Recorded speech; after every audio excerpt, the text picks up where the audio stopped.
రైతు భరోసా రైతులకు అండగా ఉంటామని చెప్పేసి పేరు గొప్ప ఊరు దెబ్బలాగా మొన్న తుఫాన్లో రైతాంగం తీవ్రంగా నష్టపోతే 1 ఎకరానికి వచ్చి పెట్టుబడి రైతాంగానికి కౌలు కాకుండానే తక్కువలో తక్కువ వేసుకుంటే 25,000 రూపాయలు ధాన్యానికి ఖర్చు అయింది. ఏదో కట్టి తుడుపు చర్యగా అది కూడా ఎన్రోల్ చేయకుండా సరైన పద్ధతిలో నమోదు చేయకుండా ప్రాంతం పంట మునిగిన రైతులకి మాత్రమే చేస్తామని చెప్పేసి 5,000 రూపాయలు రైతులకి ప్రకటించడం, ఖాతాల్లో వేయటం కూడా జరిగింది. అదే కాకుండా వేల కోట్ల రూపాయలు ప్రచార ఆర్భాటాలకి ఖర్చు పెడతారు. ప్రతి 2 రోజులకు ఒకసారి కేంద్ర ప్రభుత్వం చేస్తున్న పథకాలు కానీ చెయ్యని పథకాలకి రంగుల పేర్లు మార్చి కత్తెరలేసి కంటి తుడుపు చర్యగా చేసే పథకాలన్నింటికీ కూడా వేల కోట్ల రూపాయలు ప్రచారాలకి ఖర్చు పెడతా దాదాపుగా 45 రోజులకి పంట కోత మొదలుపెట్టి ధాన్యం సేకరణ మొదలుపెట్టి ఇప్పటి వరకు కూడా ఏ ఒక్క రైతు ఖాతాలో ₹1 కూడా ధాన్యానికి సంబంధించి బిల్లులు పే చేయకపోవడం అనేది రైతాంగం అంతా కూడా 2వ పంటకి పెట్టుబడులు పెట్టవలసి వచ్చి కూడా తీవ్రంగా ఇబ్బందులు పడుతూ ఉన్నారు.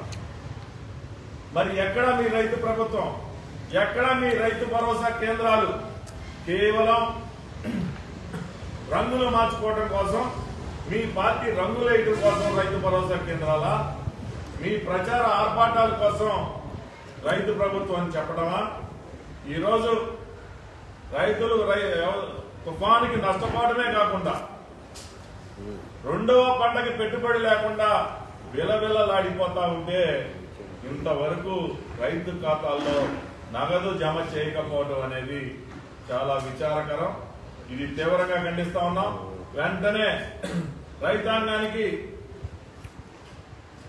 ఈ ధాన్యానికి సంబంధించిన బిల్లులు చెల్లించాలని తెలుగుదేశం పార్టీ తరఫున ప్రధానంగా డిమాండ్ చేస్తా ఉన్నాం. ఇది ఒకటే కాదు, ఈ జిల్లాకి మొదనష్టం 3 మంత్రులు, బూతుల శాఖకి ప్రిన్సిపాల్ కొడాలి నాని అయితే వెల్లంపల్లి గాని పేర్ని నాని గాని పోటీలు పడి బూతుల తిరగడంలో దృష్టి పెట్టారు, పేకాట క్లబ్బులు నడపడంలో దృష్టి పెట్టారు. కానీ ఎక్కడా కూడా పాలన పైన దృష్టి పెట్టకుండా సివిల్ శాఖ ఈరోజు కొడాలి నాని రైతుల సమస్యలు గాలి వదిలేసి రైతుల ఖాతాల్లో నగదు జమ చేయాల్సింది పోయి పేకాట క్లబ్బులు పెట్టి జేబుల్లో నగదు జమ చేసుకుంటా ఉన్నారు. వెల్లంపల్లి శ్రీనివాస్ గారు మాట్లాడుతూ ఉన్నారు. అశోక గజపతి రాజు గారిని ఉద్దేశించి నోటుకొచ్చినట్టు, చంద్రబాబు నాయుడు గారిని ఉద్దేశించి నోటుకొచ్చినట్టు మీరు 3 ఎదవలు, 3 మంత్రులు, 3 సన్నాసులు మీరు తిట్టినంత మాత్రాన మా నాయకుడు పరువు ఏమి దిగజారిపోదు.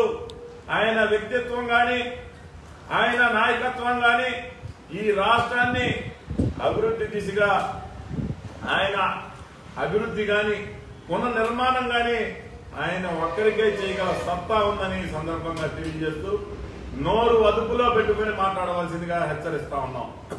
ఇష్టం వచ్చినట్టు అశోక్ గజపతి రాజు గారిని ఆయన వయసుకు తగ్గ విలువ కూడా ఇవ్వలా. నువ్వు ఒక అవినీతి మంత్రివి. నువ్వు ఈరోజు హిందూ దేవాలయాలపై దాడి జరుగుతూ ఉంటే ప్రతి బారిని కూడా మళ్ళీ ఎదురు దాడి చేసి రెచ్చగొడతాం. అశోక్ గజపతి రాజు గారికి ఆయన కాలి గోరు విలువ కూడా చేయవు నువ్వు. ఆయన్ని యదవ అరే ఉర్రే సన్నాసి అని చెప్పి తిరుగుతా ఉన్నావే. నీ అంత సన్నాసి దద్దమ్మ ఈ రాష్ట్రంలో ఎవడో లేడు. నువ్వు క్షమాపణ చెప్పాలి, ఆ పెద్ద ఆయనకి క్షమాపణ చెప్పాలి. ఆయన విమానయాన శాఖకి ఈ దేశంలో ఒక మంత్రిగా చేసి ఆయన జీవితంలో ఒక్క అవినీతి మరక కూడా లేని గొప్ప వ్యక్తి అశోక్ గజపతి రాజు గారు. ఆయన్ని కూడా తిడతా ఉన్నారంటే మీరు ఈ సమాజానికి చదపురుగులాగా తయారయ్యారు. ఇప్పటికైనా మనసు మార్చుకొని నేను జగన్మోహన్ రెడ్డిని ఒకటే చెప్తా ఉన్నా, మీరు ఈ ముగ్గురు మంత్రుల్ని బర్తరఫ్ చేయాలి. ఈరోజు శాసనసభ్యులు కానీ మీ జిల్లాలో శాసనసభ్యులు కానీ ఈరోజు పార్థసారథి నిన్న కంకిపాడులో ఇళ్ల స్థలాలు దొంగలు ఊళ్ళు పంచుకున్నట్టు పేద ప్రజలను రెచ్చగొడతాం. మేము మాట్లాడితే అదిగో ఇళ్ల స్థలం వద్దన్నాడని చెప్పి పేదవాడిని రెచ్చగొడతాం.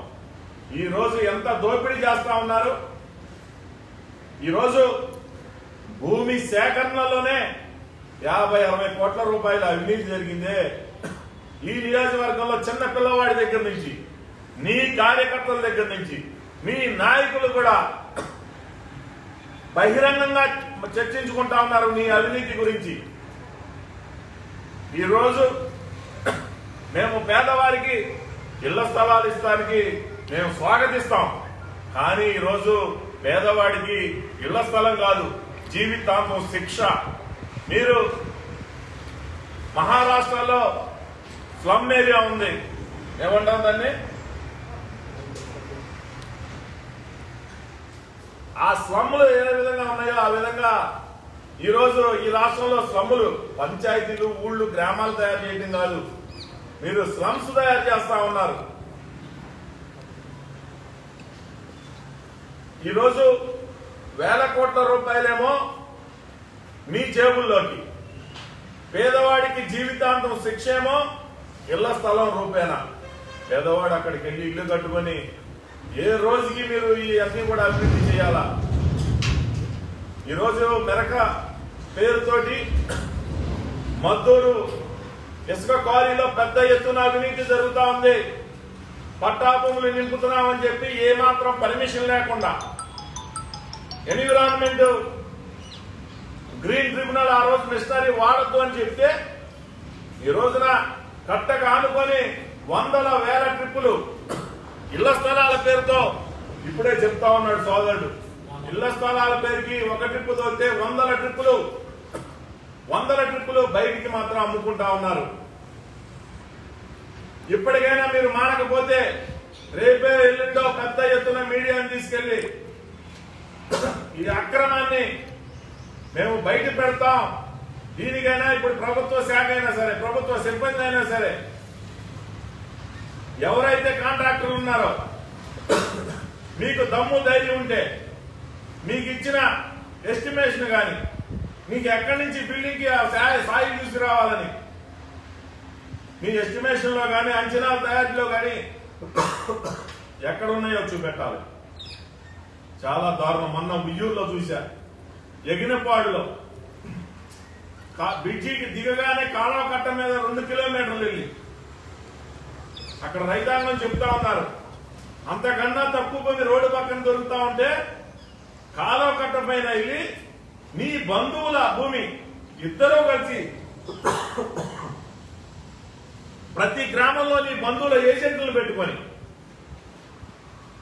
అక్కడ రైతాంగం దగ్గర భూమి కొని ఎక్కువ ధరకి ప్రభుత్వానికి విక్రయించి అవినీతి చేయడమే కాకుండా ఇప్పటికీ జీవితాంతం కూడా శిక్ష పడే విధంగా ఎవరికైతే ఇంటి స్థలం ఇస్తా ఉన్నాడో వాళ్ళందరినీ కూడా ఊరికి దూరంగా తీసుకెళ్లి అక్కడ ఇళ్ల స్థలం ఇవ్వడం అనేది మేము తీవ్రంగా ఖండిస్తా ఉన్నాం.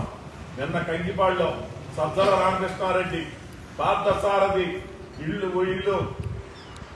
దొంగలు ఊళ్ళు పంచుకున్నట్టుగా ఇక్కడ కోట్ల రూపాయలు ప్రభుత్వం సొమ్ము దోచుకొని సజ్జల కృష్ణారెడ్డి దగ్గర నుంచి ముఖ్యమంత్రి రెడ్డి దాకా జగన్ రెడ్డి దాకా వాటాల పంపిణీ కార్యక్రమం.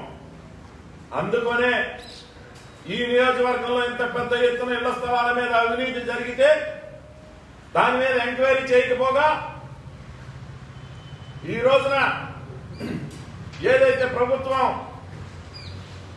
రైతులకు చెల్లించిన డబ్బులు అంతకన్నా మంచి భూములు మీరు ఖర్చు పెట్టే డబ్బులకి అతి దగ్గరలో దొరుకుతాయి.